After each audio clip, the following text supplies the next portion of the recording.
डीग से एक बड़ी खबर आ रही है, उसके बारे में जरा आप जान लीजिए। डीग में अवैध खनन माफिया बेलगाम होते जा रहे हैं। जी हां, वन विभाग की टीम पर जानलेवा हमला यहां किया गया है। सरकारी जीप में तोड़फोड़ की गई है, जान बचाकर भागे हैं वन कर्मचारी। और खोह थाना क्षेत्र के पसोपा वनखंड का पूरा मामला सामने आया है। तो डीग में अवैध खनन माफिया बेलगाम है और वन विभाग की टीम पर जानलेवा हमला किया गया है। सरकारी जीप में तोड़फोड़ हुई है, जान बचाकर भागे वन कर्मचारी। खो थाना क्षेत्र के पसोपा वनखंड का ये पूरा मामला जो है वो बताया जा रहा है। अकरमदीन खान हमारे साथ जुड़ गए इसी पर और जानकारी देने के लिए। अकरम, बताइए क्या ये पूरा मामला है? वन विभाग की टीम पर जानलेवा हमला क्यों? हाँ, देखिए आदित्य, जिस प्रकार जो राजस्थान की सरकार है जो अवैध खनन को मामले को लेकर हमेशा एक्टिव रहती है और उसकी रोकथाम को लेकर जिस प्रकार मंत्री जवाहर सिंह बेडम ने एक दिन पूर्व पहले ही सख्त आदेश दिए थे उच्च अधिकारियों को, जहां भी अवैध खनन हो रहे हैं और जो भी अरावली पर्वतमाला से छेड़छाड़ करेगा तो उसके विरुद्ध कठोर कार्रवाई की जाएगी। और साथ में जो साधु संत भी हैं, कई दिनों से धरने पर बैठे थे, लेकिन प्रशासन और मंत्री की आश्वासन देकर उनको खड़ा किया गया था। जिस मामले को लेकर एक्टिव होकर जो वन विभाग की टीम थी, जगह जगह छापेमारी कर रही थी। वहीं पसोपा के पहाड़ में जो अवैध खनन की सूचना मिलती है तो वन कर्मी वहां पर पहुंचते हैं। जहां पर जो अवैध खनन करता है वो अपने ट्रैक्टर ट्रॉली को लेकर भागते हैं और रास्ते में पत्थर पटक देते हैं, जिससे जो वन कर्मी उनके पास ना पहुंच सके, ना पकड़ सके।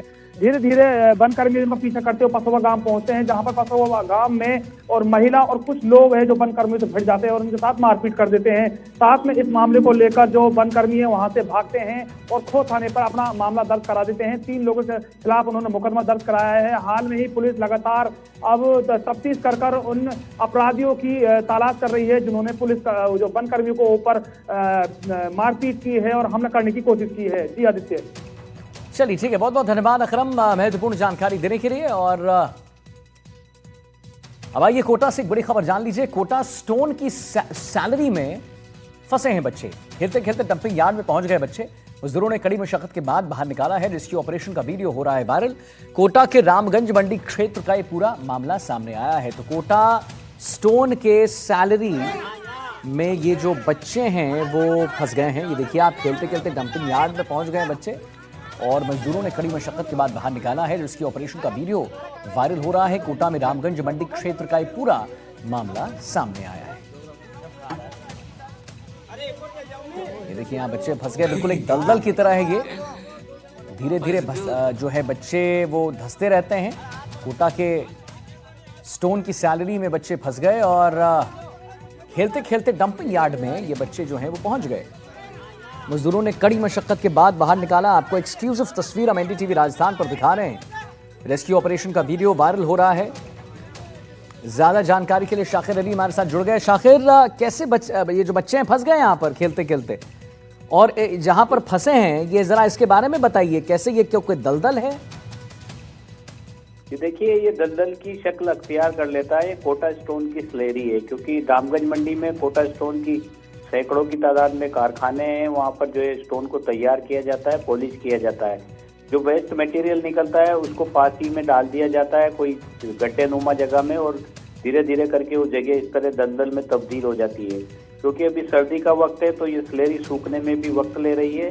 तो ये बच्चे जो हैं, मजदूरों के बच्चे हैं, आसपास ही खेल रहे थे और कुछ देर बाद ये इस दलदल में जा फंसे। गनीमत ये रही कि आसपास जो लोग थे उन्होंने इनको देख लिया और इनको बचाने के लिए वो कूद पड़े और उन्होंने कड़ी मशक्कत के बाद में इनको निकाला है। क्योंकि इस तरह का जो घटनाक्रम है, ये जो स्लेरी है ये अपने आप में एक दलदल हो जाता है। और वहाँ पर जो कि रामगंज मंडी खनन क्षेत्र है, कोटा स्टोन का कि बड़ी जो है फैक्ट्रियाँ वहाँ पर मौजूद है, और तो ज़्यादातर जो स्लेरी है वो आसपास के जो इलाके हैं वहीं पर डाल दी जाती है। गर्मियों में तो ये सूख जाती है या सख्त हो जाती है, लेकिन क्योंकि अभी तापमान कम है और सर्दी का मौसम है तो ऐसे में ये एक दलदल की तरह नज़र आती है। और फिर ये बच्चे जो यहाँ पहुँचे थे, ये तस्वीरों में भी नज़र आए कितनी बुरी तरह से वो फंसे हुए थे। अगर वहाँ पर लोग नहीं होते तो ये धंस जाते और कोई बड़ा हादसा हो सकता था। लेकिन लोगों ने जो है, आसपास जो मजदूर खड़े थे उन्होंने जो है तत्परता दिखाई और इनको जो है सुरक्षित बाहर निकाला। सुरक्षित बाहर निकाल लिया है सब बच्चों को। और बच्चों की इस पर कोई बात आई है क्या? और क्या ये जो क्षेत्र है यहाँ पर जो दलदल नुमा हो जाता है शाकिर, तो क्या ऐसा कोई साइन बोर्ड लगा दिया जाएगा अब, या लगा दिया गया है प्रशासन द्वारा कि यहाँ पर जो बच्चे हैं या कोई भी है वो बुजुर्ग हैं नहीं आए यहाँ पे? ये देखिए बिल्कुल जाहिर तौर पर ये, क्योंकि सुरक्षा मापदंडों का भी ध्यान रखना जरूरी है, क्योंकि ये अपना आप में खतरनाक जगह हो जाती है जब अगर इस तरह से लगातार वहाँ पर स्लरी डाली जा रही है, ये कोटा स्टोन का वेस्ट डाला जा रहा है और ये क्योंकि दलदल की शक्ल में नजर आता है, और अगर ये घटनाक्रम अगर देर रात में होता या अंधेरे में होता तो बड़ा हादसा हो सकता था। तो जाहिर तौर पर जो है स्थानीय प्रशासन इस पूरे मामले पर समय समय पर जो है फैक्ट्री संचालकों को ये ताकीद भी करते हैं कि सुरक्षा इंतजाम किए जाएं, स्लरी को दूर फेंका जाए या वो इस तरह से खतरनाक स्थिति उसकी ना बन सके कि लोग उसमें फंस जाएं। तो ये नोटिस भी जारी किए जाते हैं, लेकिन ये इस घटनाक्रम ने जो है एक बार फिर सवाल खड़े कर दिए सुरक्षा को लेकर कर कि जो कारखाने हैं उनका जो वेस्ट मटेरियल है वो इस तरह से दलदल बन रहा है और वो जानलेवा भी साबित हो सकता है। बिल्कुल जानलेवा साबित हो सकता है। बहुत बहुत धन्यवाद शाकिर, महत्वपूर्ण जानकारी देने के लिए।